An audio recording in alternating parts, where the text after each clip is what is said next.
আমার কালেকশন, আমি আর বিক্রম, এটা আমার ধৃষ্টতা। যারা দেখবেন কখনো মনে করবেন না আমার ধৃষ্টতা।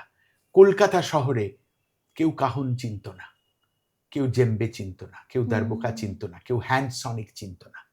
জাপানে আমি আর বিক্রম 1999 প্রথম হ্যান্ডসনিক, তখন $2000 দাম ছিল। আচ্ছা, আমি বললাম তুই অর্ধেক আমি অর্ধেক পয়সা দিয়ে কিনবো। লাস্টে আমি ওকে ঝুলিয়ে দিলাম। হেভি আমার সাথে ঝগড়া হলো। আমি বললাম আমি আর কিনবো না, নিজে কেন। ও প্রথম হ্যান্ডসনিক নিয়ে এলো এদেশে, কেউ চিনত না। কাহন আমরা এনেছি।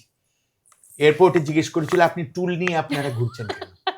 জেম্বে আফ্রিকা থেকে আমরা এনেছি, দারবুকা আমরা এনেছি। আমার কাছে 300 রকম পারকাশন আছে, আরে বাপরে। আমার নিজের কালেকশন সারা পৃথিবী থেকে। আপনারা ধৃষ্টতা ভাববেন না। আমি শুধু এইটুকু বলছি যে যদি করতেই হয় সেটা ঠিক করাটা ভালো। নতুন নতুন মজার আড্ডার জন্য সাবস্ক্রাইব করুন let's talk with Meghla. Let's talk